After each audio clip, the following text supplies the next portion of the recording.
Bismillahirrahmanirrahim. Qul a'udzu birabbin nas. Jadi teman-teman, poin pertama bab kecewa. Kalau kita kecewa, saya yakin semuanya pernah kecewa dan mungkin masih akan kecewa atau bahkan lagi kecewa sekarang. Kelihatan dari muka-mukanya. Kecewa sama saya. Kenapa ceramahnya lama sekali? Jadi kalau lagi kecewa, apa poinnya tadi? Panggillah Allah. Ya Allah, ya Jabbar, wajiburni, hibur saya ya Allah. Hibur saya, hibur hati saya ya Allah. Gimana cara Allah menghibur hati kita? Allah menghibur hati kita itu dengan diberikan wajilat qulubuhum. Allah menghibur hati kita dengan dijadikan liyazdadu imanan ma'a imanihim. Allah menghibur hati kita dengan dijadikan apa? Tuma'ninatul qalb. Ala bidzikrillah tatma'innul qulub. Banyak cara Allah menghibur hati. Apakah Nabi pernah sedih atau kecewa? Kecewa pernah, sedih pernah di Al-Quran, direkam. Terus cara Allah menghibur hati Nabi yang lagi sedih atau kecewa gimana? Ya ayyuhal muzammil qumil layla illa qalila nisfahu awil qus minhu qalila أو زد عليه ورتل القرآن ترتيلا إن ناشئة الليل هي أشد وطئا وأقوم قيلا. Allah panggil Nabi ketika lagi sedih dan tidur. Ya ayyuhal muzammil. Ini dua kondisi Nabi lagi tidur dan dipanggil Allah. Satu, ya ayyuhal muddathir. Satu lagi, ya ayyuhal muzammil. Tidur kenapa Nabi? Bukan tidur, tertidur. Gara-gara capek seharian berdakwah dan capek seharian dibully. Dibully di mana-mana, pergi ke pasar, dibully di pasar, pergi ke tempat pertemuan, dibully di tempat pertemuan, pergi di sepanjang jalan, dibully di sepanjang jalan, pergi ke rumah keluarga besarnya, ke tetangganya, ke pamannya, ke sepupunya, dibully oleh tetangga dan keluarga besarnya. Kemanapun beliau pergi, beliau dibully, dihead, dihina, dicela seharian dari pagi. Satu kota Mekah ngebully beliau. Ada yang mengatakan beliau itu penyihir, ada yang mengatakan beliau itu pembohong, ada yang mengatakan beliau itu tercela. Muzammam, nama aslinya Muhammad, artinya terpuji, tapi diplesetin jadi Muzammam, artinya tercela. Atau orang salib dulu, pas perang salib menamakannya dengan istilah Muhammad. Apa Muhammad? Salah satu nama setan. Jadi dipanggil Muhammad, dipanggil Muzammam, dipanggil sahir, dipanggil majnun, orang gila, dan banyak lagi yang nggak direkam secara diksi oleh Al-Quran, karena emang Al-Quran ini memilih banget diksinya, tapi secara simbolik Al-Quran nunjukin bahwa inilah celaan-celaan yang diterima Nabi berhari-hari dari pagi sampai malam. Pulang malam-malam ngomong ke Khadijah, Khadijah zammiluni, Khadijah selimuti aku, selimuti aku. Khadijah pengertian, diselimuti Rasulullah, diusap-usap kepala Rasulullah.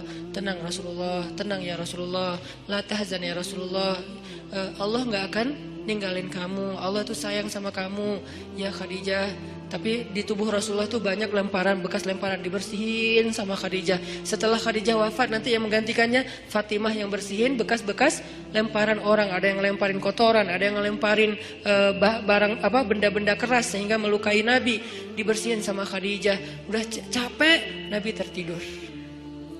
Udah beres urusan dihibur oleh Khadijah. Begitu sampai waktu yang hening, Khadijah udah tertidur, penduduk seluruh bumi udah tertidur.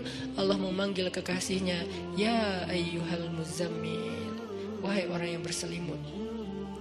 Itu panggilannya lembut. Jadi kita kalau baca surah Al-Muzammil jangan ya, enggak gitu. Allah manggilnya enggak gitu, kaget atau orang lagi tidur ya.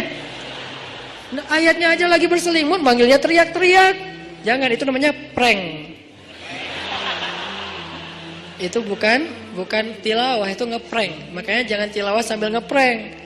Ya ayyuhal muzammil, wahai orang yang berselimut, kumil laila illa qalila. Di situ kelihatan Allah tuh pengertian banget.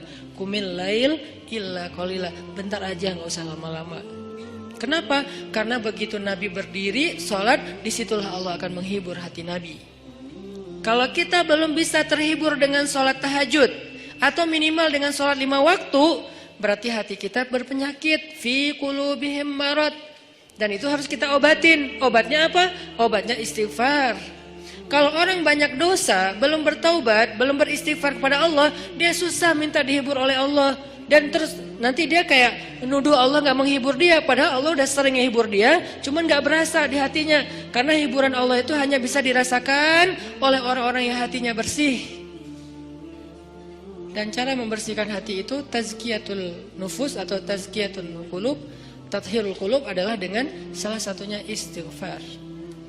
Perbanyak istighfar supaya begitu nanti kita ada masalah, kalau kita nanti lagi disakitin, kalau kita lagi kecewa dan sedih, kita bilang wajiburni ya Jabbar, wajiburni ya Jabbar. Allah hibur kerasa kita lagi dihibur oleh Allah. Kan enak ya kalau apa yang Allah perlakukan kepada kita tuh kita kayak ngerasa, itu enak tuh. Daripada Allah udah habis-habisan ngehibur kita nggak ngerasa. Ibarat Allah udah ngirim kita japrian nggak dibaca-baca sama kita.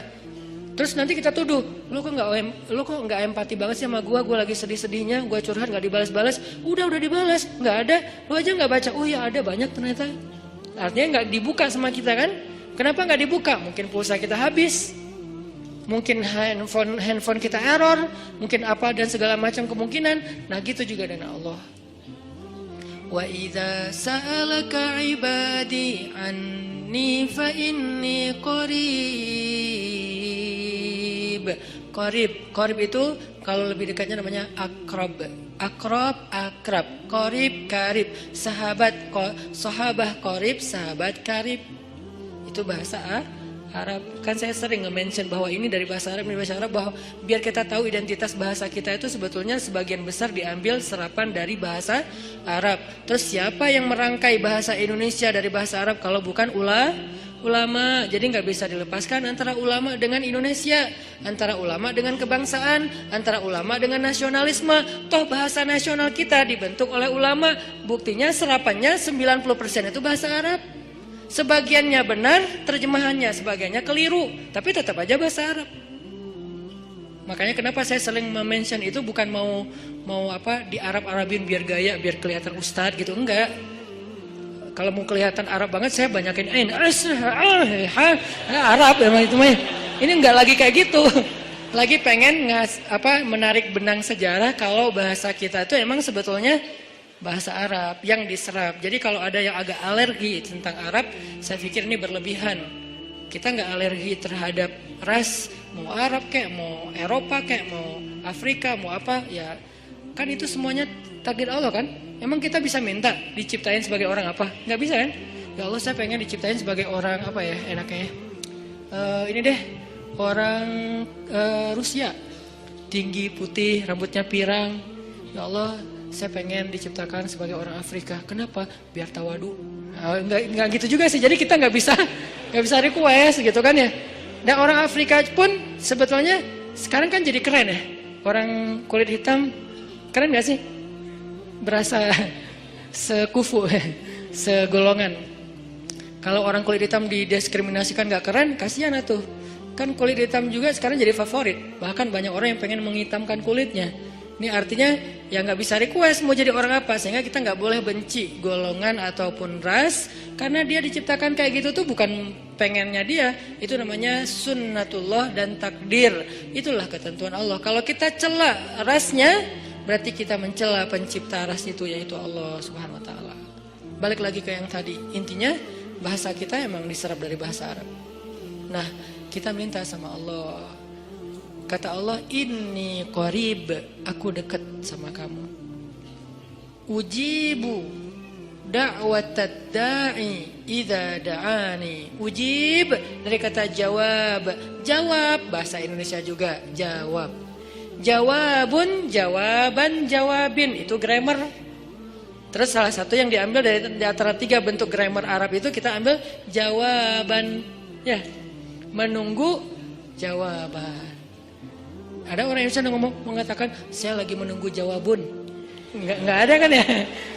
Ini agak-agak aneh. Jawabin atuh, ada tuh jawabin ya. Jawab berarti yang udah ada tuh jawaban jawabin, jawabun mah belum ada ya.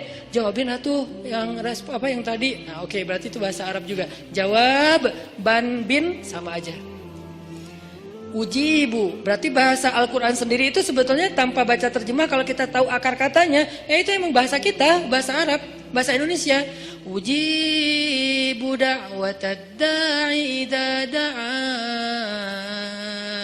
Aku mengijabah, menjawab dakwah. Dakwah itu panggilan. Ujibu da'watad da'i idza da'an.